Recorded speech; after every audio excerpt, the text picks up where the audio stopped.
Alors, pas d'introduction. Karim, comment tu Salut, vas? ça va, super, et toi? Ça va, ça va. Alors Nickel. là, je préviens tout le monde, c'est un épisode particulier, c'est le deuxième épisode. Le premier, c'était avec Mago. On le salue, Mago, il est en Belgique en ce moment. Salut à toi, Mago. Voilà, deuxième épisode particulier parce que c'est avec Karim, donc je le connais depuis toujours, c'est mon meilleur ami.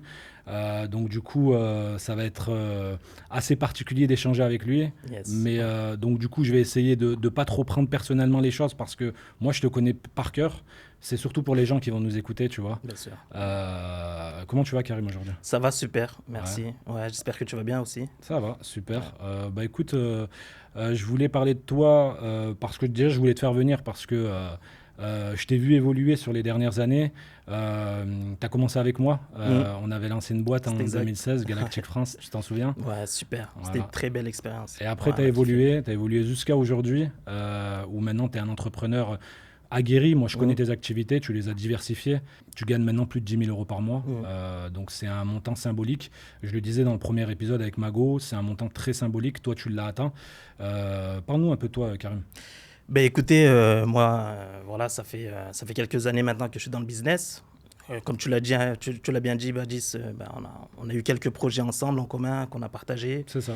C'était une très belle expérience. Ouais. Moi, maintenant, je suis installé sur Dubaï Ça fait combien de temps que tu es sur Dubaï? depuis le début d'année. Donc, ça Ouais. fait quelques mois à peine, moins Ouais. d'un an. Et franchement, c'est incroyable. Ouais. Incroyable. Qu'est-ce que ça a changé pour toi, Dubaï? Pas mal de choses dans Ouais. mon quotidien, dans ma sérénité d'esprit, Mhm. dans pas mal de choses, d'un point de vue sportif aussi, Ouais. d'un point de vue religieux également. Non, Ouais. franchement, Tu as commencé le sport, tu ouais, t'es ouais, resté ouais, devenu ouais, assidu dans ta prière. ouais, ouais, ouais. Ça a En plus, changé tu me beaucoup de choses. connais, hein, tu sais que je suis pas un très Ouais. grand sportif. C'est vrai, c'est vrai. Donc ouais, franchement, c'est Ouais. une expérience Et par incroyable. rapport à tes activités entrepreneuriales, donc Mhm. on va pas trop rentrer dans les détails parce que tu as des activités assez diversifiées, mais tu es surtout présent dans le e-commerce. Les gens te Yes. connaissent aussi par rapport à tes activités humanitaires. Mais du coup, par rapport à tes activités de business, je sais que tu fais du e-commerce. Donc du Mhm. coup, le fait de t'installer à Dubaï, ça a changé beaucoup de choses, j'imagine. Ouais, bien sûr, Ouais, exactement. Ouais, ça a changé pas mal de choses parce que d'un point de vue fiscal déjà, ouais, dans un premier temps, la fiscalité ici à Dubaï, ça n'a rien à voir avec la fiscalité française. ouais. D'un point de vue paperasse aussi, c'est Mhm. beaucoup plus simple ici. Tu as des personnes qui peuvent, qui vont t'entourer, qui vont te permettre de faire énormément de choses, tu vois. Ouais, Donc tu vas te déléguer de pas mal de choses ici à Dubaï. ouais. Et c'est ça qui est excellent en fait. Donc ça veut dire que tu peux te concentrer vraiment dans la partie business, pure et Ouais, dure. c'est ça. Moi, je voulais revenir déjà sur un premier point, c'est l'immobilier, parce que toi, je vais pas dire que tu es spécialisé dans l'immobilier, mais tu as déjà investi dans l'immobilier en Mhm. France. Là, tu es Yes. arrivé sur Dubaï, donc tu as Ouais. dû voir la différence avec la France, parce qu'on est vraiment dans un hub immobilier ici à Dubaï. On voit que c'est le cœur de la ville, Mhm. même c'est le cœur des Émirats, c'est vraiment C'est clair. l'immobilier. Toi qui as investi en France et qui désormais vient de t'installer aux Émirats, est-ce que tu compares les deux pays?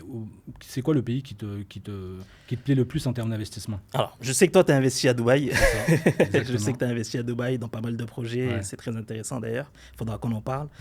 ouais, Moi, effectivement, ouais, j'ai investi en France. ouais, Et pour comparer les deux pays, moi, je trouve que c'est très, très, très différent ouais, sur pas mal de points. mm, Alors, il y a des avantages et des inconvénients. ouais, D'abord, dans un premier temps, l'avantage, en fait, en France, si tu veux investir dans l'immobilier, tu vas passer par deux chemins. ouais, Donc, le premier, c'est soit tu fais un crédit. Et nous, en tant que musulmans, c'est très compliqué pour nous parce bien que sûr, voilà, la riba, c'est interdit. bien sûr. Donc, celui-ci, on l'efface. Deuxième option, c'est de mettre toute ton épargne de côté pour acheter un premier investissement En immobilier. cash directement. En cash. Mhm. Et ça, moi, je trouve que c'est dommage parce que cet apport-là que tu vas mettre dans un investissement en France, tu peux le mettre à l'étranger, Ouais, à travers Dubaï, par exemple, à travers des plans de paiement c'est qui vont clair, te permettre d'acquérir peut-être 2, 3, 4 biens, alors qu'en France, tu vas en avoir qu'un. bien sûr. Donc, il y a des avantages et des inconvénients. Mm. Nous, en tant que musulmans, il y a plus d'inconvénients que d'avantages. Ouais, Surtout si on ne parle pas après de fiscalité, sachant ouais, qu'en France, il y a pas mal de choses, hein. Il y a les charges de copropriété, la taxe foncière qui est très élevée en fonction des villes où tu investis. ouais. Donc ouais, c'est très compliqué. Mm. Et toi, est-ce que tu peux nous partager ton expérience justement par rapport Moi, à en tes fait, achats? ce qui me gêne déjà par rapport à l'investissement en France, comme tu le disais très bien, déjà, c'est l'intérêt usuraire. Déjà, c'est un frein pour nous en tant que musulmans. À Mhm. la débat, on considère ça comme un grand péché. Donc, il faut s'en éloigner, à part si, comme tu le dis, tu as les moyens d'acheter en cash, mais là, il n'y a pas d'intérêt à faire ça. Vaut mieux garder un levier de financement pour d'autres projets. Le problème principal, c'est ça. Ensuite, tu as la lourdeur administrative. Déjà, en termes de paperasse, ça, tu dois le savoir, parce que toi, tu as investi en France. Ouais. Ça, c'est un gros problème. Et au-delà de ça, au-delà de la lourdeur administrative, tu as la lenteur du processus d'achat et du processus de vente. Tu sais, on dit en business que le temps, c'est de l'argent. Le problème en France, c'est que le processus d'achat entre le moment où tu veux passer à l'achat et au moment où tu as les clés, donc au moment où tu es propriétaire, il peut durer 3 à 4 mois. Et ensuite, le processus de vente, c'est la même chose. Il peut durer 3 à 4 mois. Donc, quand tu es dans une optique d'achat-revente, déjà, tu es déjà perdant. Parce que tu as perdu énormément de temps. Si tu viens ici aux Émirats, par exemple, à Dubaï, ou même dans d'autres pays du sous-continent asiatique, comme la Thaïlande, comme Bali, le processus d'achat, il est extrêmement rapide. Si tu commences ton processus lundi, vendredi, tu es propriétaire. Et si tu veux partir sur un achat-revente et donc revendre, si tu t'y mets vendredi, le mercredi d'après, tu as déjà vendu. Tu vois, donc en l'espace de 10 jours, tu as déjà fait un round trip, où tu as déjà fait un achat-revente. Et donc, tu peux avoir fait de la plus-value très, très rapidement. Donc ça, c'est le principal problème. Le second problème, je dirais que c'est le fait que, tu vois, les appartements, ce qu'on appelle un appartement random, donc entre 100 et 300 000 euros en France, il n'est pas assez internationalisé. Tu vois, dans le sens où la majorité des gens qui achètent ces appartements-là sont des Français. C'est comme si tu vendais un produit en e-commerce et que ton seul marché, c'était la France. Donc, tu as un manque à gagner qui est important. Alors que si tu vas au Mexique, en Colombie, donc toutes les places touristiques dans le monde, que ce soit donc Dubaï, que ce soit Bali, Thaïlande, ces projets-là, donc sur les appartements random, qui ne sont pas des appartements très chers, sont ouverts au marché international. La preuve, moi, par exemple, à Dubaï, ici, j'ai plusieurs biens immobiliers ici. J'ai des locataires russes, chinois, français, indonésiens. Donc, j'ai vraiment de tout. Ce qui fait que ton produit que tu as acheté est disponible sur le marché international, ce qui n'est pas le cas, malheureusement, des investissements en France. Tu es trop fermé à l'acheteur français, qui en plus est un acheteur qui est compliqué, tu vois. Tu le sais, hein, toi, tu as du mal avec ton locataire et tout ça. Clairement. Donc, bon. Et surtout, le retour sur investissement, il n'est pas énorme aussi en France. Ouais. Ça, faut en parler aussi. Ouais.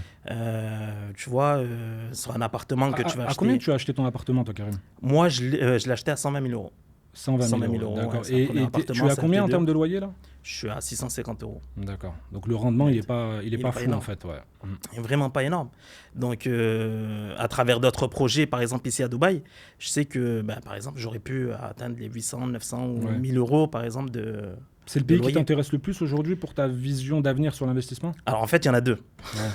Il y en a deux. Il y a Dubaï qui m'intéresse et il y a Bali également. Bali. Pourquoi Bali ça t'intéresse ? Bali, parce que j'ai été aussi en vacances. Déjà, c'est une île qui est exceptionnelle. Il y a énormément de touristes. Je crois que Bali, c'est 6 ou 7 millions de touristes chaque année. Il y a 200 000 étrangers qui y vivent aussi. Et tu as un retour sur investissement qui est aux alentours de 10%, 11%. Tu as visité là-bas des... Exactement. J'ai vu les projets se mettre en place. J'ai été chez un promoteur là-bas. Donc j'ai vu que c'est très sérieux. Voilà, ils respectent les délais impartis. C'est vraiment très cadré. Et c'est ça qui m'a intéressé et qui m'a beaucoup plu là-bas. D'accord. Les prix sont attractifs. Et très attractifs. Plus qu'à Dubaï. Plus qu'à Dubaï. Sur un studio à Bali, on va démarrer aux alentours de 70 000 euros. Alors qu'à Dubaï, ici, il y a quelques années, c'était un petit peu moins, mais là, je pense qu'on est aux alentours de 130 000. 130 000 D'ailleurs, tu as visité un appartement que j'ai acheté là-bas. Exactement. Ça, c'est pour l'anecdote. Un très bon projet de GL. Je précise que moi, j'ai investi beaucoup et c'est vrai que j'ai un rapport au risque qui est assez simple, c'est que j'ai pas peur d'investir. Tu vois, et donc du coup j'ai investi dans beaucoup d'endroits dans le monde où j'ai même pas mis les pieds, tu vois, et Bali, j'ai pas mis les pieds à Bali et pourtant j'ai investi là-bas et donc j'ai même pas, c'est un appartement qui est en cours de construction, donc en off-plan, donc sur un paiement mensualisé, et c'est vrai que j'ai même pas visité cet appartement Toi qui étais à Bali pour des vacances l'année dernière, tu as pu le visiter pour J'ai moi. pu le visiter et franchement, ouais, Et tu m'as c'était très rassuré. beau. Ouais, Ouais. clairement. Clairement, oh non, mais le promoteur, c'est quelqu'un Ouais. de super. Vraiment, Ouais. il est super sérieux dans Mm. son travail. Il nous a bien accueillis. Ouais. Franchement, on a visité. C'était Donc en c'est tout cas, vraiment pas mal, ouais. Bali, Dubaï, c'est vraiment l'objectif sur les prochaines années sur tes Sur investissements. les prochaines années, d'ailleurs, ça va arriver très rapidement, j'espère. Ouais. Ouais, Et la France est terminée, tu comptes plus investir en France? non, Ouais. clairement, non. En France, Tu comptes pour faire moi, quoi en c'est- France aujourd'hui? Il n'y a plus rien qui t'attache avec la France? J'ai part- plus aucune attache avec à la part la France, à part la famille, Ouais. bien sûr. Voilà, et quelques amis, mais sinon, Ouais. plus aucune attache avec la France. Romans-sur-Isère. Hein. Romans-sur-Isère, comme Euh, toi. Voilà, je précise, on vient tous les deux de Romans-sur-Isère, petite ville dans la Drôme, on a grandi ensemble avec Karim. Romans, est-ce que tu y retournes un peu, ou à part voir pour la famille, mais j'imagine que tu n'as plus de projet là-bas? Non, plus aucun projet à Romans. Plus aucun Ouais, contact avec plus des aucun. Romanais? Ouais, j'imagine Ouais. comme toi aussi, tu vois. Non, les Romanais, franchement, Ouais. on va les laisser de côté. On Bah, est- big up à vous quand même les Romanais qui, Yes. qui nous suivent, parce on a pas mal d'amis d'enfance là-bas qui vont regarder cette vidéo et qui nous suivent et qui sont restés en contact avec nous. et principalement la famille aussi. Bien sûr. Ouais. Et la famille, bien sûr, il n'y a rien de plus important. Revenons-en au business, Karim. Ouais. C'est quoi ta vision pour les années à venir? On a approximativement le même âge, tu as un an de moins que moi. D'ici tes 40 ans, c'est quoi le projet? Qu'est-ce que tu comptes faire? Alors, moi, j'aimerais développer d'autres activités. Mm. Non, comme tu l'as bien dit en début de podcast, je suis dans le e-commerce. Ouais. J'aimerais développer d'autres activités pour diversifier en fait ma source de revenus principalement. Donc j'aimerais investir ici à Dubaï ou à Bali. Ok. Ça va se faire très prochainement. Donc voilà, il y a plein de projets que je vais mener à bien. J'espère l'année prochaine, d'ici 2 ans maximum, ça va arriver. Et puis après, toi, l'objectif vraiment, c'est d'atteindre les 25-30 000 euros par mois. Clairement, c'est l'objectif. Clairement, Ouais. ouais. Tu penses que tu en es capable? Bien sûr, Ouais. bien sûr. Il faut se donner les moyens. Moi, je pars du principe que voilà, si tu es rigoureux dans ton travail, Ouais. tu suis ta discipline, Ouais. ça va arriver. Sachant que toi, tu as été salarié, tu as Mm. gagné. Tu as eu un bon salaire hein, comme salarié, tu es même allé jusqu'à 3-4 000 euros par mois, ce qui est Ouais. considéré comme un très bon salaire. Même toi, tu avais l'impression de bien gagner ta vie. Aujourd'hui, Bien tu en sûr. gagnes plus de 10 000. Et moi, j'en suis témoin parce que je le vois de mes yeux. Ça va faire plus d'un an maintenant que tu as dépassé les 10 000 euros par mois. Est-ce que tu te rends compte vraiment de cette différence que, en fait, 3-4 000 euros, c'était rien du tout? Alors, oui et non. Ouais. Oui et non, parce que dans mon quotidien, moi, je suis quelqu'un de très simple. Ouais. Tu vois, donc dans mon foyer, Mm. voilà, on n'est pas des gens on va pas se prendre la tête clairement avec l'argent. Donc, Ouais. ça va clairement pas changer mon quotidien. Ouais. Mais ça va le changer aussi dans un sens où, on va dire que je déstresse en fait par Ouais. rapport à certaines choses. Ça T'es plus t'enlève de la serein. pression. Ouais, Exactement. clairement, ouais. T'es plus serein dans ton quotidien aussi. Ouais. Donc ça veut dire que tu peux te lever à l'heure que tu veux, comme tu le disais dans le premier épisode. Ouais. La liberté. Exactement. Mm. Ça t'offre une liberté C'est clair. que d'autres personnes n'ont pas. Et je le vois ouais, effectivement quand tu es salarié. Voilà, tu as des horaires de travail qui sont fixes, C'est clair. tu as des congés qui sont fixés en avance, surtout que moi j'étais dans mon commerce. Donc voilà, tu as 2 semaines l'été ou 3 semaines maximum. Alors Faut que pas tu avais tu des prennes- postes à responsabilité. hein. Exactement. Mais ça ouais, change rien. C'est ça change rien. Ça change rien. Que tu aies des postes à responsabilité ou pas, ça change rien parce que moi j'étais dans le commerce. Par exemple, il y avait des périodes comme Back to School au Ouais. mois de septembre. C'était une période à ne pas rater. Ouais. La période hivernale, c'est pareil. Donc, interdiction de poser des congés à ces moments-là. Ouais. Et donc, forcément, tu as des contraintes. Et aujourd'hui, le fait de gagner 10 000 euros par mois, Bien sûr. ça me permet d'éviter ces contraintes-là. Je les ai plus. Ouais. C'est ça qui a changé vraiment. Ouais. Ça veut dire que je peux être focus sur ce que j'ai envie de faire. Mm. Et ça, c'est génial. C'est une sensation qui est extraordinaire. Ouais. Ouais. Non, je suis tout à fait d'accord avec toi. C'est vrai que tu ressens, en fait, au fil du temps, tu ressens la liberté que procure le fait de gagner beaucoup d'argent. Enfin, l'argent en soi, il faut savoir déjà le respecter. Bien sûr. Parce que les gens veulent savoir qu'est-ce qui se passe quand on va gagner beaucoup d'argent. La réalité, c'est à quel point on respecte l'argent. Tu vois, moi, il y a des gens qui gagnent 5 fois moins que moi et qui dépensent plus que moi. Tu vois, je vois des gens ici sur Dubaï que je connais qui roulent dans des voitures de luxe, qui vont manger tous les soirs dans des grands restaurants, qui prennent des premières classes quand ils rentrent en France, alors que ces gens gagnent 5 fois moins d'argent que moi. Tu vois ? Mm. Parce que la question n'est pas de savoir qu'est-ce que tu vas... à quoi te sert cet argent, c'est surtout qu'est-ce que tu vas en faire. Tu vois ? Exactement. Moi, Ouais. par exemple, aujourd'hui, 90% de ce que je gagne, je l'investis. Je garde 10% simplement pour les affaires du quotidien. Mon loyer, voilà, des restaurants, du shopping, tu vois, faire plaisir à mes proches. Mais sinon, au-delà de ça, 90% de ce que je gagne est parti en investissement, tu vois. Et je vis comme ça depuis plus de 6 ans, tu vois. J'ai commencé, moi, à faire des... En fait, j'ai commencé à accéder à ce qu'on peut appeler la richesse financière, c'est-à-dire au-delà de 15 000 euros par mois, depuis 2019, tu vois. Et je suis devenu... on va dire que je suis devenu millionnaire à partir de mes 31 ans. À partir de ce moment-là, j'ai fait qu'investir, tu vois. Donc, j'ai pas connu la vie d'un millionnaire. J'ai la vie de monsieur tout le monde, tu vois.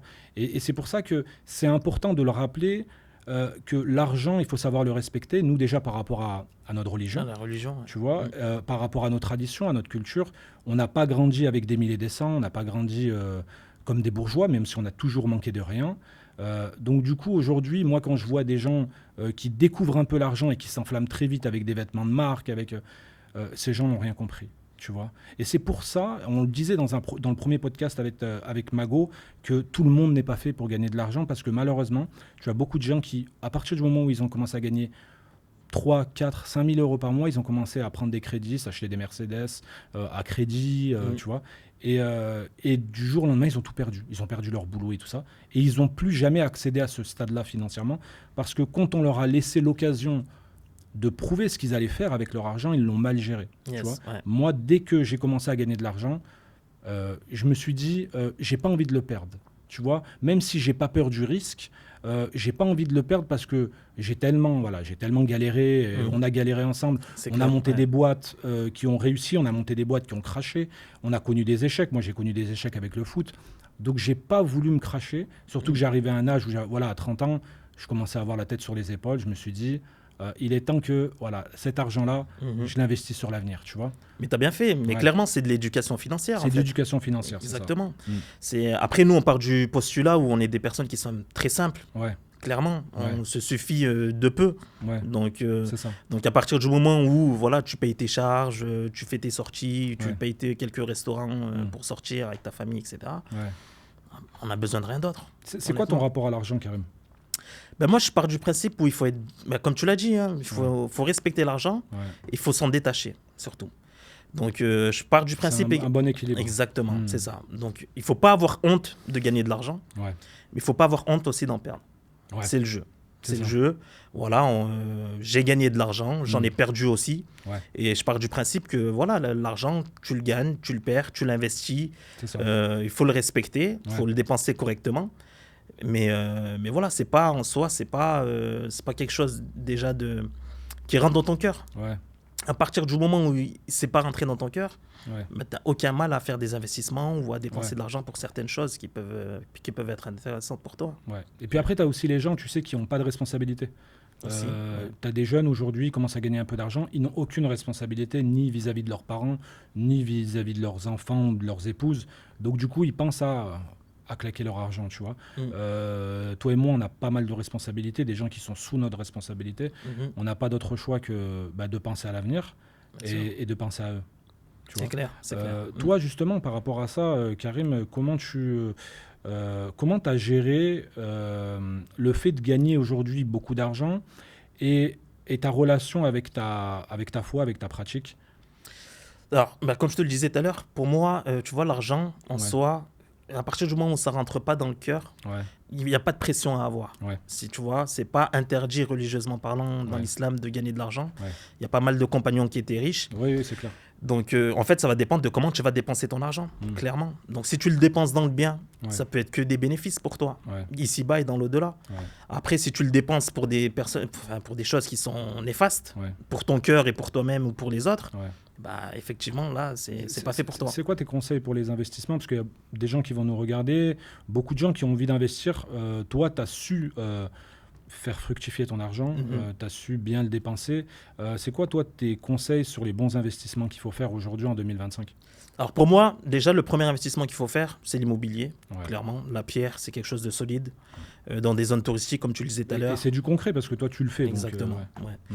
Et puis, c'est physique, c'est palpable aussi déjà. Donc ça rassure pas mal de personnes. Donc pour une personne, enfin pour une première personne qui n'a jamais investi, C'est clair. moi je conseillerais l'immobilier. Ouais. Parce que c'est physique, c'est palpable. Tu le vois ton bien, tu peux le mettre à louer, tu as des rendements Ouais. qui vont arriver. Donc clairement, c'est quelque chose que moi, sur les gens qui me sont proches, sur lesquels je vais diriger, Ouais. clairement. Mm. Après, il y a les obligations aussi, les obligations d'État qui Ouais. peuvent être intéressantes. Mais bon, encore une fois, là, il y a une partie d'intérêt, etc. Pour certaines personnes. Quand tu parles des obligations, tu fais référence à quoi? Tu fais référence aux ETF. ETF? Aux ETF, ouais. Les D'accord. bons du Trésor, par exemple, Les bons du américains, Trésor qui américains. peuvent être très solides. D'accord.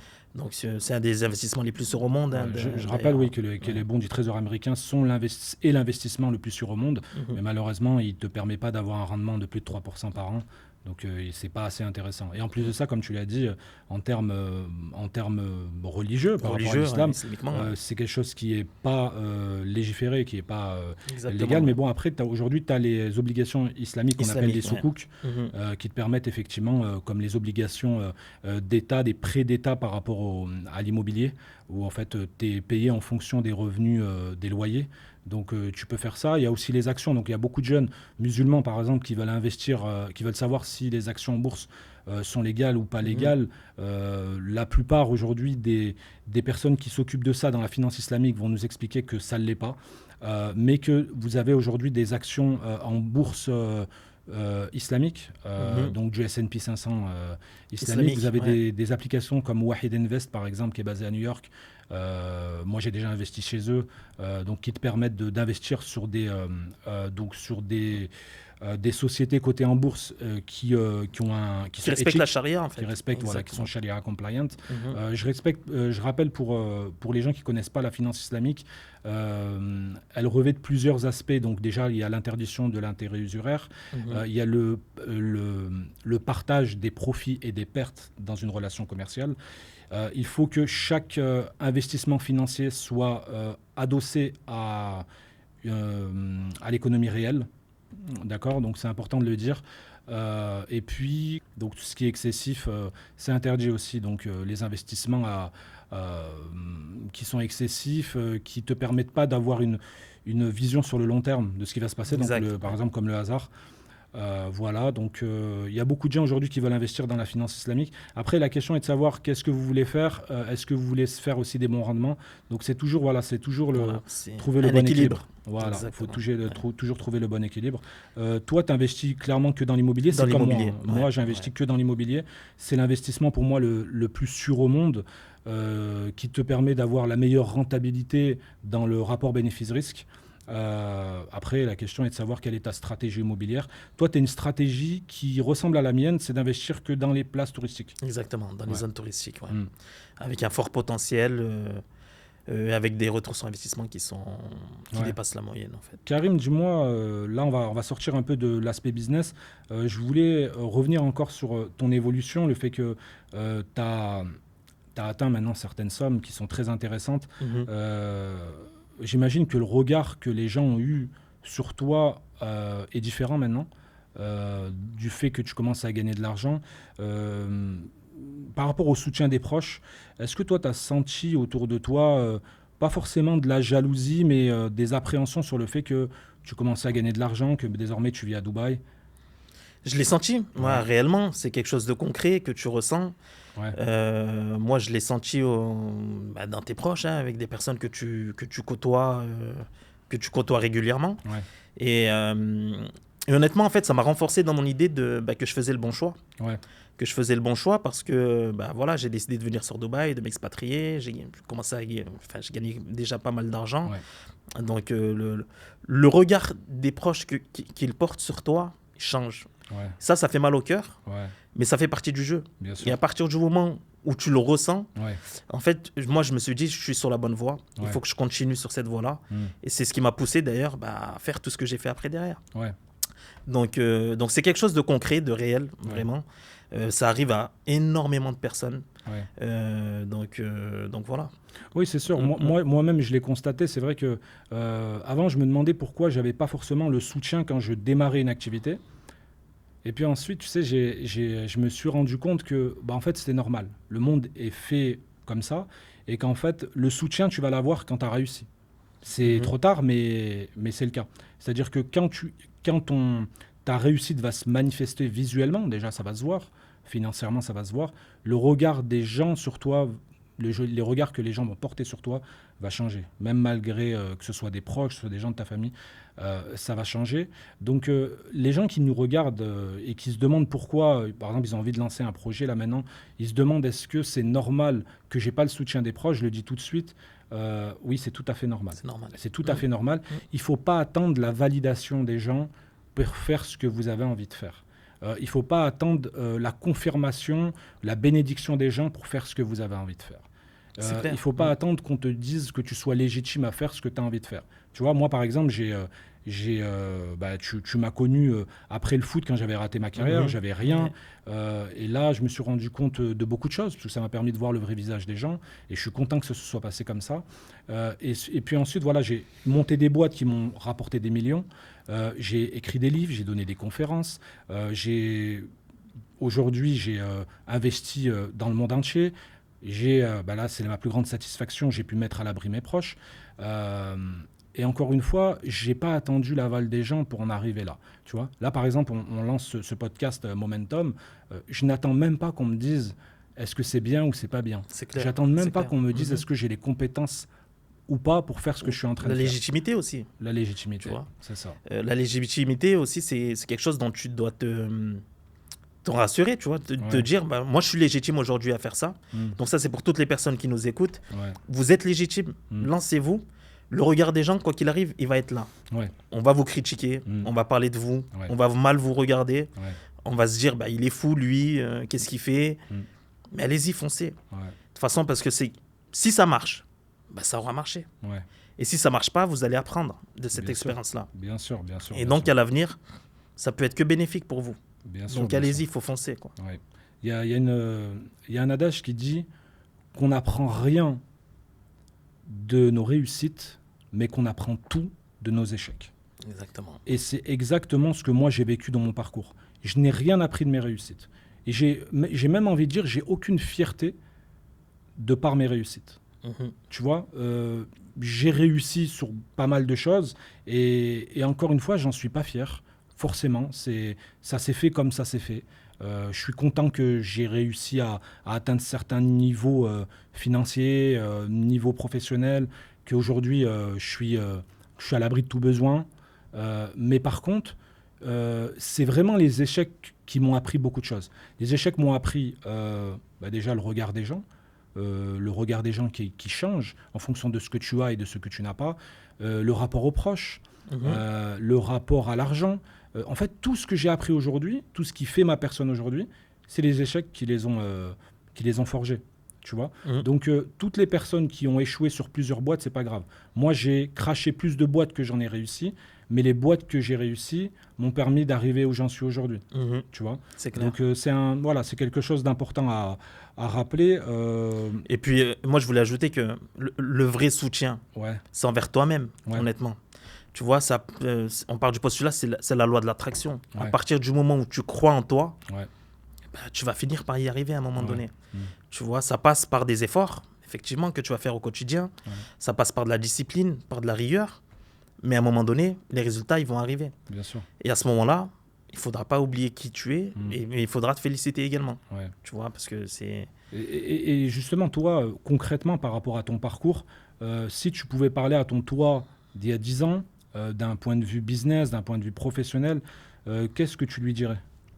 Bah, moi, il y a 10 ans, j'étais salarié. Ouais, Donc, je lui dirais, bah, écoute, regarde ton environnement. ouais, Regarde, où est-ce que tu vis aujourd'hui. Mm. Regarde ce que tu fais aujourd'hui.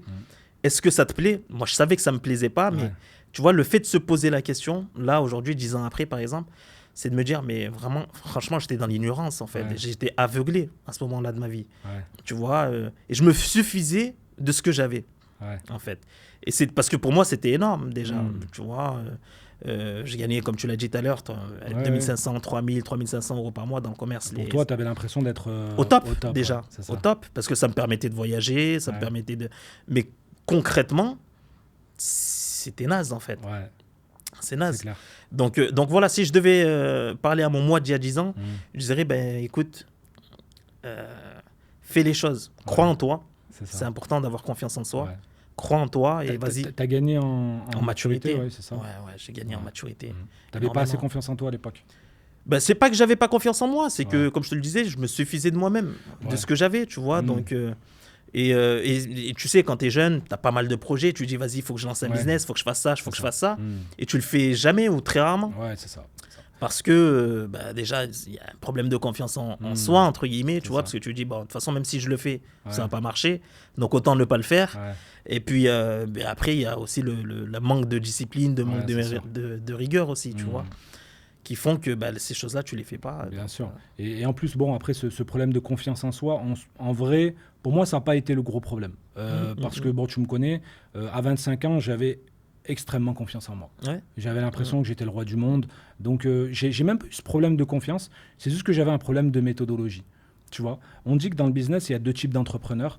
Tu as ceux qui aiment le cash-in, cash-out, et tu as ceux qui ont une perspective de croissance. Tu vois, moi, je voulais faire du cash-in, cash-out. Je voulais gagner beaucoup d'argent très vite.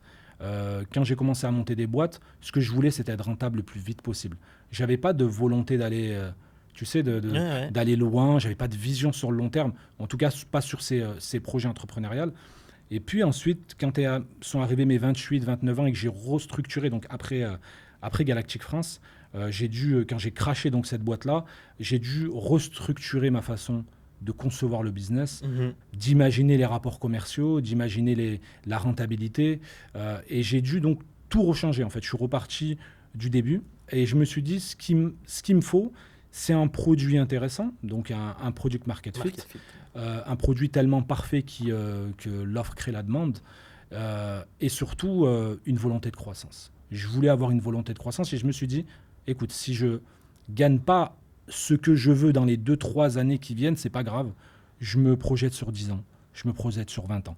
Et donc, du coup, j'ai dû faire preuve de patience, tu vois.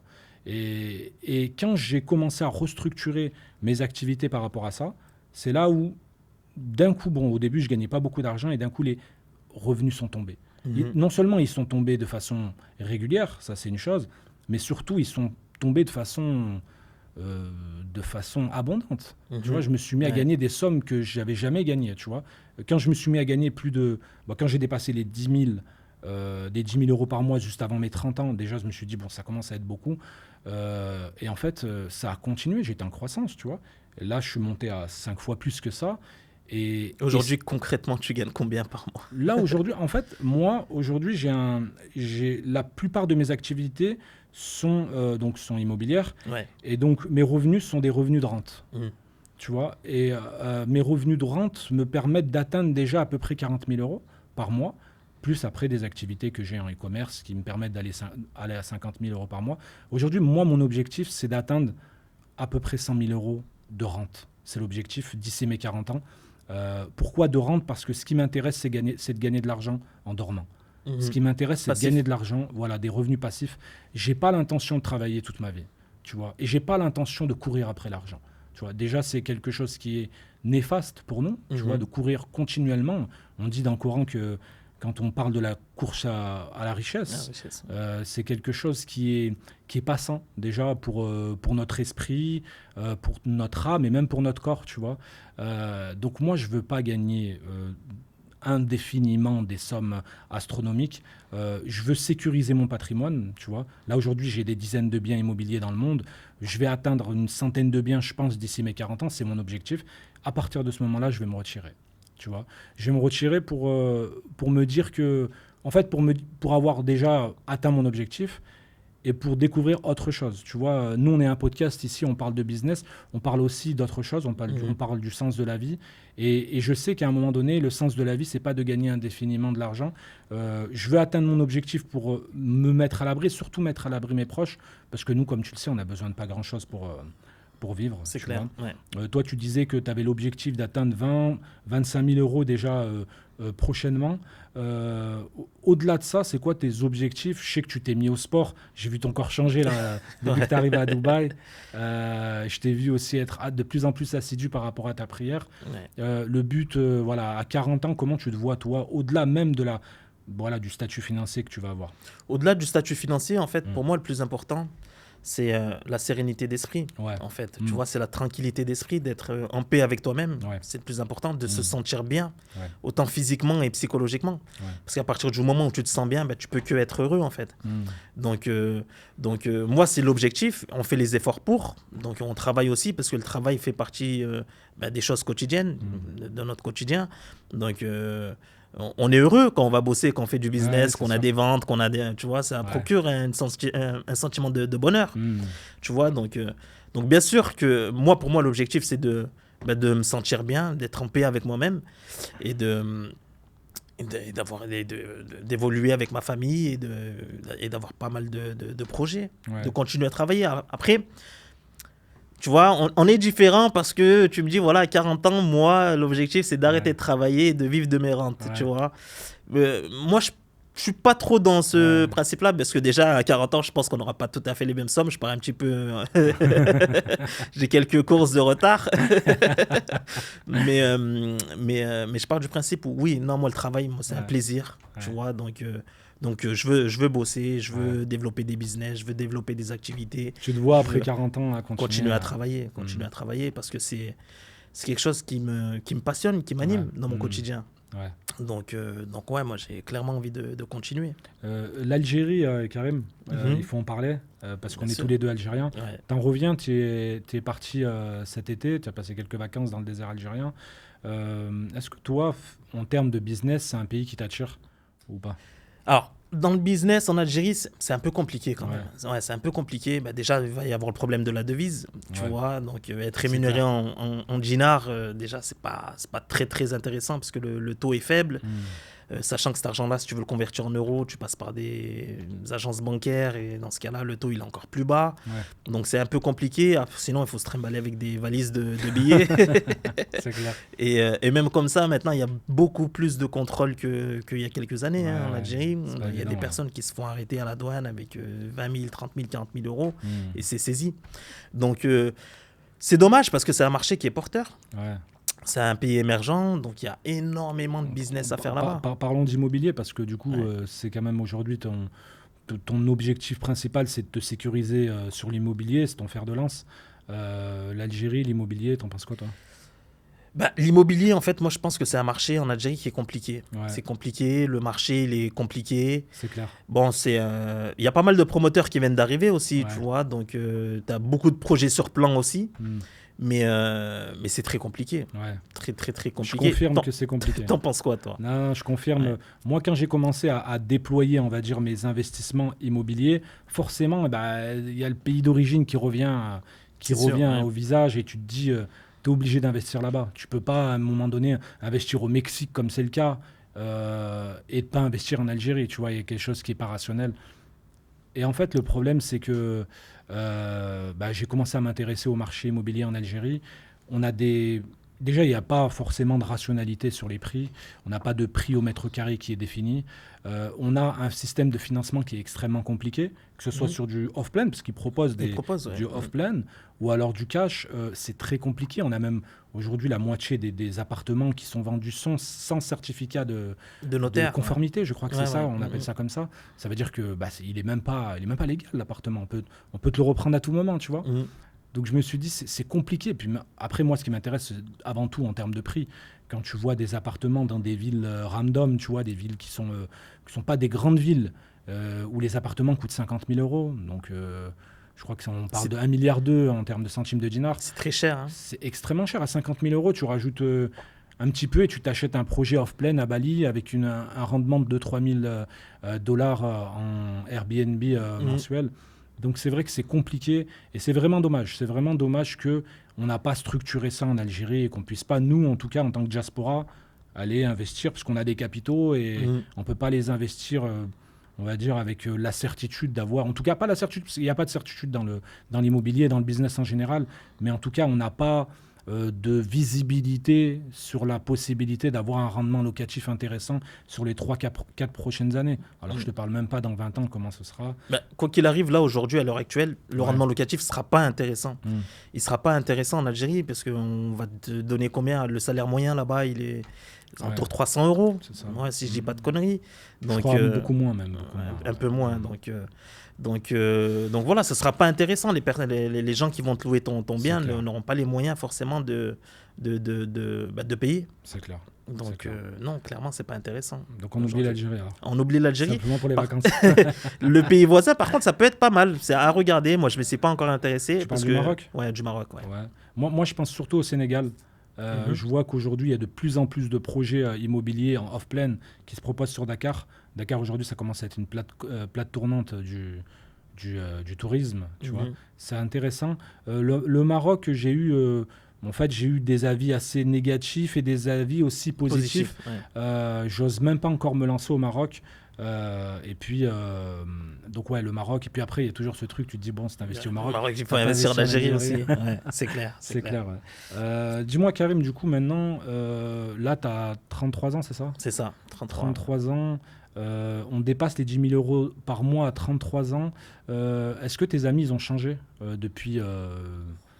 j'imagine sur les 10-15 dernières années. Moi, je le sais parce que je te connais, je sais qui étaient tes amis. Et donc voilà, aujourd'hui, est-ce que tu peux me parler de ça ? Mon entourage, il a clairement changé. C'est plus le même il y a 10 ans, il y a 15 ans. Il y a 5 ans, c'est plus le même aujourd'hui, clairement. Mais parce que ta vision, ta vie aujourd'hui... Ça sépare les gens. Exactement. N'est plus en concordance avec la vie que tu avais il y a 5 ans. Tes objectifs, tes projets, fait que tu te sépares de certaines personnes parce que... et c'est réciproque aussi, ces personnes se séparent de toi parce que tu changes aussi, tu évolues. Et donc, clairement, c'est ce qui arrive je pense, à toutes les personnes qui rentrent dans le business, tu vois, qui commencent à investir ou qui gagnent certaines sommes. Est-ce que tu penses que les gens se disent, ce mec fait du business, ce mec vit à Dubaï, alors déjà quand tu vis à Dubaï, tu es directement placardisé comme quelqu'un qui a la grosse tête, on ne sait pas pourquoi. Est-ce que toi, tu penses que c'est ce qu'on se dit sur toi ou pas ? Clairement, je pense qu'on le dit. On le dit, les gens le pensent. Ou s'ils ne me le disent pas, parce qu'ils ne me le disent pas, forcément, ils le pensent, du moins. Donc, mais bon, moi, honnêtement, tu vois, plus on me critique, comme je te disais tout à l'heure, plus j'ai l'impression d'être sur la bonne voie. C'est ça. Donc, continuez. Ça vous fait plaisir, allez-y. Mais tu sais, je disais ça dans le premier podcast Momentum avec Mago. On parlait de ça et je disais que, en fait, au fil de mon parcours, ça fait 20 ans qu'on me critique. Tu vois, j'ai commencé avec le foot dès l'âge de 14 ans et tout le monde m'a critiqué. Tout le monde m'a critiqué alors que les gens m'avaient jamais vu jouer au foot. Ils se sont dit, le mec, il n'a pas le niveau. Et en fait, j'ai vécu avec ces critiques-là. Maintenant, ça va faire 20 ans que je vis avec ça. Et en fait, ça a été un formidable vecteur de motivation parce que c'est ce qui m'a permis aujourd'hui d'en être arrivé où j'en suis aujourd'hui. C'est-à-dire que tous les gens que j'ai connus quand j'étais plus jeune, enfin la majorité, je ne les vois plus aujourd'hui. C'est des gens qui m'ont critiqué. Et tout ce qui a été dit sur moi, ça m'a motivé comme jamais. Tu vois, bien sûr. Et ça a été vraiment bénéfique. Donc, les gens qui se disent, on me critique, il y a des proches qui me critiquent, n'oubliez pas que ça fait partie du processus qui va t'emmener à la réussite. Aujourd'hui, tous ceux qui ont réussi sont passés par les critiques. Un mec comme Mbappé, il va mettre 50 buts dans la saison, il va se faire critiquer. Donc, aujourd'hui, moi, par exemple, tout ce que je fais, je ne m'attends même plus à qu'on me félicite. Tu vois, je m'attends même plus qu'on me dise bravo pour ce que tu as fait ou bravo pour ci ou bravo pour ça. En fait, c'est pas que l'avis des gens ne m'intéresse pas. Ceux qui me font des compliments, forcément, je suis content. On peut pas ne pas être content d'un compliment et ça va droit au cœur. Mais si t'en as pas, ça me fait rien. Et j'ai l'impression que ça va faire quelques années que j'ai basculé, tu vois, dans ça où vraiment le fait d'être critiqué ne me fait absolument rien. Tu vois.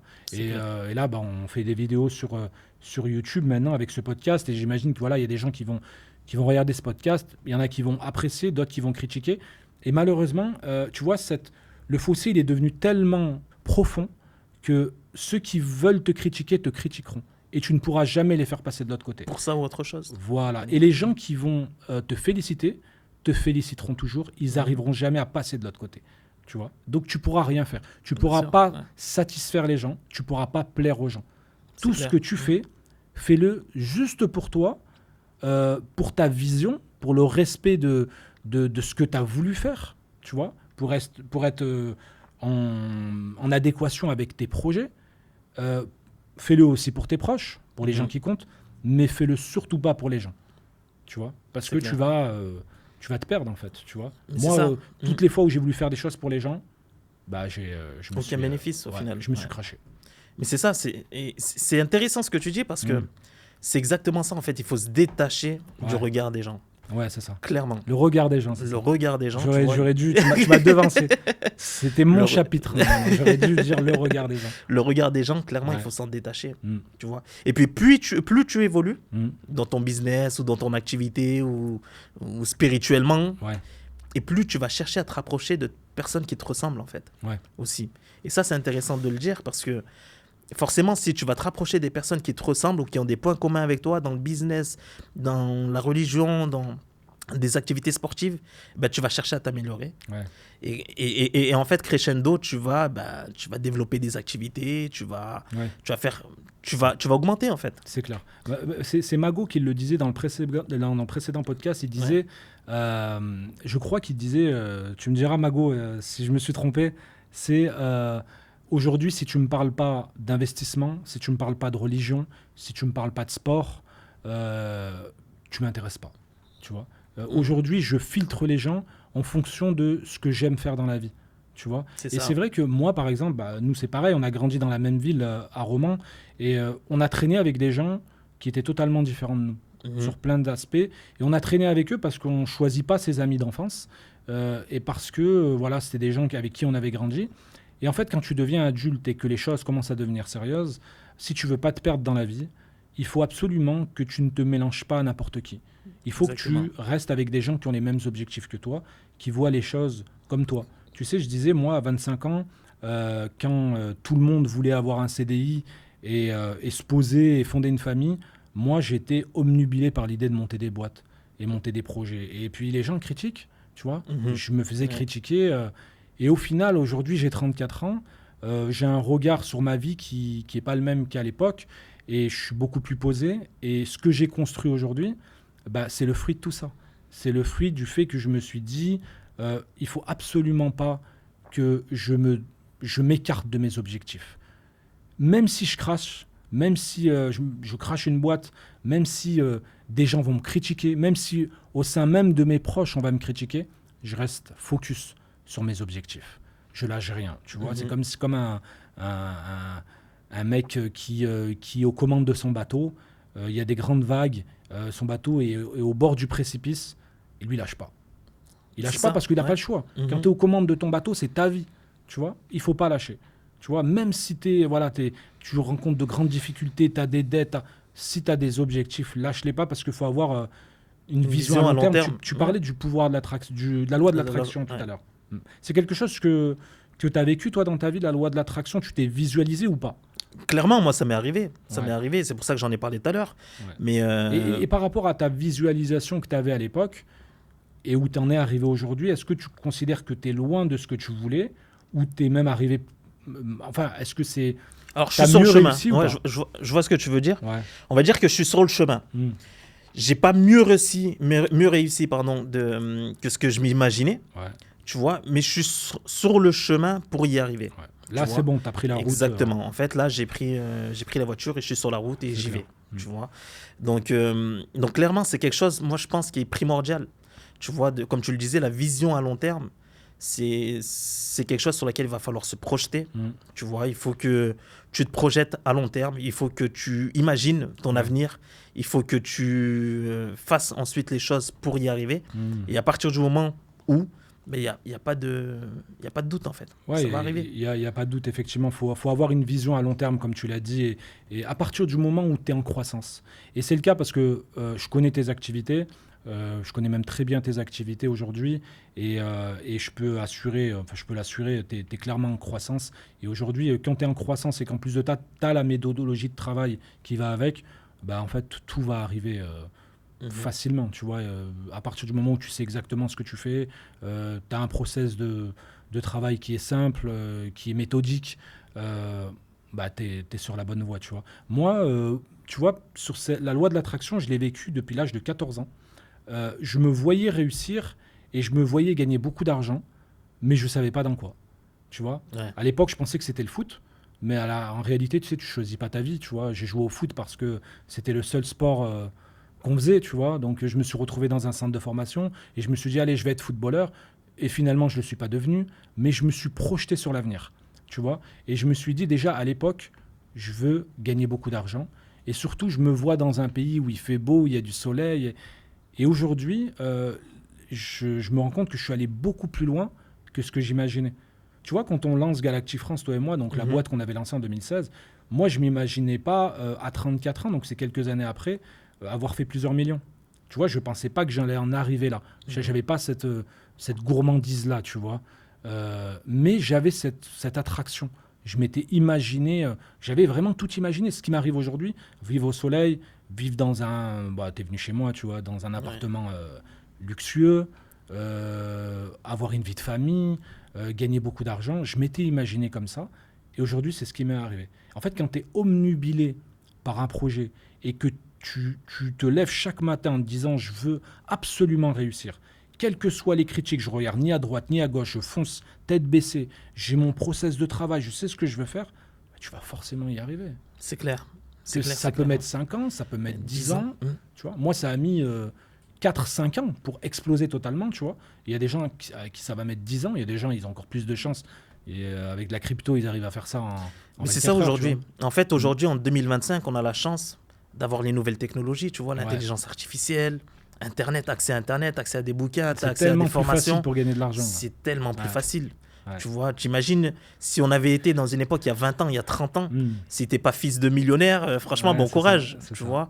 Là, aujourd'hui, on a des moyens qui sont mis à disposition à tout un chacun qui sont exceptionnels. Internet, c'est incroyable. C'est clair. L'IA, c'est exceptionnel. Tout le monde peut gagner de l'argent aujourd'hui. Exactement. Il n'y a pas forcément besoin d'avoir des compétences. Et puis, on peut se former. L'accès à la formation, il est incroyable. Aujourd'hui, tu vas sur YouTube, tu as une plateforme qui est exceptionnelle. Tu as des formations sur tout. Mais tu sais, les gens, ils ont peur de ce qu'ils voient sur les réseaux, ce qu'ils voient sur YouTube. Comme tu parlais de formation, ils ont l'impression que tout est des scams, tout est des arnaques. Et donc, du coup, ils ont peur de se lancer. Tu vois, on en parlait avec Mago dans un précédent podcast. Il faut avoir un rapport au risque qui est sain. Il ne faut pas avoir peur de prendre des risques. C'est clair. Tu vois, de toute façon, plus tu vas prendre des risques, et plus les retombées seront importantes. Plus tu vas tout lâcher pour te lancer, et plus les retombées seront importantes. Une personne qui dit « je vais lancer ma boîte, mais je garde mon boulot en sécurité », oui, peut-être que tu vas gagner quelques revenus, des revenus, comment on appelle ça, des revenus... additionnels. Voilà, des revenus additionnels. Tu vas mettre un peu plus d'argent de côté à la fin du mois. Mais au final, tu vas pas être en croissance, tu vas pas être exponentiel. Et surtout, tu vas pas pouvoir atteindre des millions. Et quand on se lance dans le business, dans l'entrepreneuriat, on imagine quand même qu'on a des grands objectifs. Un mec qui joue au football, j'imagine qu'il a envie d'être footballeur, il veut jouer devant 80 000 personnes.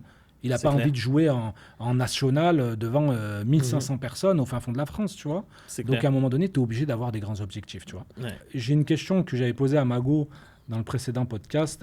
Est-ce que tu as un conseil à donner aux gens qui t'écoutent, qui ont envie d'avoir le parcours que tu as eu et qui sont passés d'employés à entrepreneurs, comme c'est le cas pour toi? Alors, et d'atteindre 10 000 € par mois, parce que c'est ton cas. Ouais, je le répète, c'est trop important, c'est un montant symbolique. Tout le monde ne gagne pas 10 000 € par mois. Bien sûr. C'est une barrière en fait qui est difficilement atteignable, mais si tu donnes les moyens, franchement, c'est possible. C'est clair, surtout, comme je le disais tout à l'heure, en 2025, il y a beaucoup de choses qui te permettent de faire pas mal de business. Ouais. Si j'avais un conseil à donner aux personnes qui nous écoutent aujourd'hui pour être entrepreneur ou pour se lancer dans le business, c'est ça. C'est concrètement tout ce qu'on se disait là. C'est le rapport au risque, tu vois, c'est d'y aller. C'est de croire en ton projet, c'est de mettre les moyens pour y accéder, en fait, pour le créer, de croire en toi, d'avoir confiance en soi, d'avoir aussi de se détourner du regard des gens, de se détourner de ce que les gens vont penser de toi et d'y aller et de foncer, en fait. Donc après, oui, effectivement, les voyages, ça va t'ouvrir l'esprit. Le fait de venir à Dubaï, ici, tu es dans une ville où il n'y a que des businessmen, tu as l'impression, tu vois, tu sors dans un café, tu vois que des gens avec des PC. Donc C'est clair. ça te pousse à faire de c'est l'argent, clair, en fait. Tu es dans une ville qui est en constante stimulation. Ouais, Mais c'est ça, en fait, stimule ton esprit ouais. et vas-y, fonce, en fait. Fonce. Sors Parce de que- ta zone de confort, en fait. Exactement, c'est ça. Hmm. Tu as sorti le bon mot. Tu sais, tu as des gens, ils vivent dans des petites villes en France, ils vivent dans un petit appartement, dans une petite chambre. En plus de ça, c'est pas des gens qui sont forcément qui ont une appétence pour le business. Et donc, en fait, tous les éléments sont réunis pour qu'ils réussissent pas. Et en fait, si je comprends bien, toi, ton conseil, c'est sors de tout ça. Exactement. Sors de toute Sors cette, de ta zone de confort. zone de confort. Ouais. Forme-toi si tu as des lacunes. Hmm. Si tu es en manque de compétences sur certaines choses, sur certains Ouais. formats, sur l'aspect administratif, sur la comptabilité, sur tout ce que tu veux. Si tu as des lacunes, forme-toi. Ouais. C'est important de se former. Aujourd'hui, tu peux rien faire si tu n'es pas formé à certaines Toi, choses. tu t'es formé à certaines compétences ou pas? Moi, bien sûr, moi, je me Ouais. suis formé. Déjà, comme j'étais dans le commerce, Ouais. on va dire que je suis un expert de la vente. Ouais. Je suis un expert de la vente. Moi, quand j'étais vendeur ou j'étais commercial, Hmm. je faisais partie du top 5 France. Ouais. Tu vois. Donc, ce qui m'a permis de générer certaines sommes. Ouais, ouais, bien Gagner sûr. 3 500, 4 000 euros Mhm. quand j'étais commercial. Ouais. C'est parce que je faisais partie des top vendeurs France. Ouais. Et donc, je suis un expert de la vente. Moi, Ouais. tu me dis demain, vends-moi un livre. Je confirme. Je confirme. Karim, c'est le meilleur commercial que je connais. Donc voilà. Après, effectivement, j'avais des lacunes aussi Ouais. sur certaines choses, mais pas dans la vente. Hmm. Et donc, je me suis formé. J'ai pris le temps. Voilà, je suis allé sur des plateformes. J'ai fait des formations. Faut pas avoir peur de se dire je suis pas bon dans ça, je suis pas bon dans ça. C'est de l'investissement sur soi-même. Ouais, Tu vois. Le meilleur investissement que tu peux faire après l'immobilier, Ouais. c'est d'investir sur toi-même. c'est clair. C'est Augmente même le tes meilleur compétences. investissement, clairement. Clairement. Clairement. Tu vois. Ouais, je suis d'accord avec toi. C'est clairement la chose à faire. Investir sur soi-même. L'économie de la connaissance, on dit que c'est ce qui se fait de mieux, c'est la meilleure des choses à faire, c'est le meilleur secteur où investir. C'est vraiment hyper important de se former. Parce qu'aujourd'hui, on est dans un monde en constante mutation Évolution. et si tu n'es pas formé à l'heure du digital, si tu ne sais pas faire du e-commerce, si tu ne comprends pas ce qu'est l'immobilier d'aujourd'hui, si tu ne comprends pas comment fonctionne le taux de devise de chaque pays et comment fonctionne l'économie mondiale aujourd'hui, c'est vrai que c'est compliqué. Il faut se former surtout pour avoir le maximum de compétences. Moi, je n'avais pas forcément de compétences en business. Tu vois, je viens du milieu du sport à la base, aucune Ouais. compétence en business. Moi, je pense que ce qui m'a sauvé, c'est simplement les facultés mentales que j'avais qui me permettaient de jamais lâcher. Tu vois, j'avais une confiance en moi qui était incroyable. Les gens ont vu ça comme de la vantardise mais en fait, c'était pas le cas. Non, si j'avais confiance en moi, c'est parce que je savais qui j'étais. Et les faits aujourd'hui ont prouvé que j'avais raison. Tu vois. Donc voilà, se former, ça, je suis tout à fait d'accord avec toi. Et encore, même toi, Badis, on peut rappeler aussi, tu as été écrivain aussi. Ouais. Tu vois, donc tu as fait des livres, mais pour avoir. Auteur, parce qu'il y a des gens qui ils vont me critiquer, Karim. Tu vois. Mais tu as lu énormément de livres aussi, Ouais, c'est tu ça. vois, avant d'écrire. Ouais, j'ai beaucoup bouquiné, ouais. vois. Moi, j'adore lire. Je lis pas mal. Même si ces derniers temps, j'ai un peu levé le pied, mais c'est vrai que je lis pas mal, j'aime beaucoup. Et j'ai toujours voulu écrire. J'ai toujours voulu écrire, même pas pour vendre des livres, parce que déjà, je pense même pas qu'on puisse gagner sa vie en... Mais c'était simplement pour déjà laisser un témoignage de ce que j'ai fait, de comment j'ai vu les choses, parce que beaucoup de gens m'ont jugé sans me connaître. Et ils m'ont jugé aussi à travers des interviews, parce que, comme tu le sais, j'ai donné énormément d'interviews. Pour moi, l'écriture, c'était le moyen le plus simple de poser toute ma rationalité, de poser ma façon de voir les choses, de poser ma pensée, en fait, tu vois. Et c'est pour ça que j'ai écrit, donc j'ai écrit 2 livres. Pour en revenir à ce qu'on disait, moi, sur le conseil que je peux donner, je l'avais dit dans un précédent podcast, c'était... moi, je mettais lock-in dans ma chambre. On avait parlé avec Mago. Moi, pour réussir, je ne suis pas sorti pour aller faire, pour réseauter, pour rencontrer du monde. Là, on est à Dubaï, tu sais, le mot d'ordre, c'est sors, rencontre tout le monde. Exact. Et c'est comme ça que tu vas réussir. Je ne suis pas sûr que c'est le cas. Moi, j'ai réussi tout seul. Tu vois, j'ai réussi sans collaborateur. J'ai réussi sans que quelques personnes m'aident à investir ou me donnent des contacts. Non, quand je dis locking dans ma chambre, c'est un bien grand mot, mais je me suis retiré. Pendant quelques années, ça a été après donc Galactic France, je me suis retiré du business, je me suis retiré des activités publiques pour pour en fait, comme je te le disais, reconstruire ma façon Ouais. de voir le business. Et j'ai mis 3-4 ans avant de réapparaître, tu vois. Et je suis devenu totalement différent. Tu vois, comme tu disais, j'ai bouquiné énormément. Je me suis énormément formé j'avais énormément de lacunes en termes de business. Je savais même pas comment scaler une boîte. Je savais même pas comment faire de la croissance. Je savais même pas comment essayer d'aller chercher un product market fit, comment essayer de le trouver, comment essayer de le vendre, tu vois. Et donc, du coup, j'ai décidé de me retirer. Si je devais donner un conseil, justement, c'est si vous voulez réussir, parfois, il faut savoir se retirer, ne parler à plus personne. Vous éteignez votre téléphone, vous arrêtez les sorties, vous arrêtez les amis. Pour ceux qui sont célibataires, bah, du coup, vous arrêtez les filles. Bah, du coup, pour les filles qui nous regardent, vous arrêtez les garçons aussi. Et, euh, et vous vous intéressez à vos projets, tout simplement. Yes. Et vous lâchez pas. Sur plusieurs années, vous essayez de construire des idées, vous essayez de reformuler vos objectifs. Et là, vous allez en ressortir, mais 1000 fois plus fort. Clairement. Tu vois. Mhm. Et c'est comme ça que tu vas réussir. Je suis Le fait de d'accord. sortir dans la rue, rencontrer des gens, sortir dans les événements business et tout, c'est bien beau, mais parfois ça sert à rien. Parce que Mhm. parfois vous rencontrez des gens qui servent à rien, qui vont vous servir à rien, et vous allez juste faire des photos pour vos réseaux sociaux, mais ça va pas servir à grand chose. C'est clair. Voilà. C'est clair. C'était mon seul conseil. Donc là, on a fini, Karim, fin du podcast. T'en as pensé quoi de ce podcast, toi? Franchement, génial. Ouais. J'ai bien aimé. Voilà, Ouais. c'est un projet voilà, que tu voulais mettre en place Ouais, déjà c'est ça. depuis un moment. Et bah, c'est un plaisir d'être là aujourd'hui avec Plaisir toi et partagé, de Karim. pouvoir De toute façon, partager nos expériences, tu vois, De toute et façon, nous, aussi- on va prolonger ça autour d'un verre après. Donc, on se Donc, connaît. On peut parler comme ça pendant 10 heures avec Karim. c'est clair.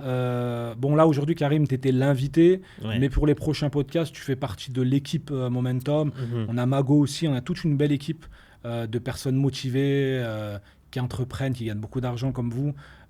Donc voilà, merci à toi, Karim. Et je Merci te dis Badgis. Et puis à bientôt. à Prochain bientôt. épisode. Au prochain épisode.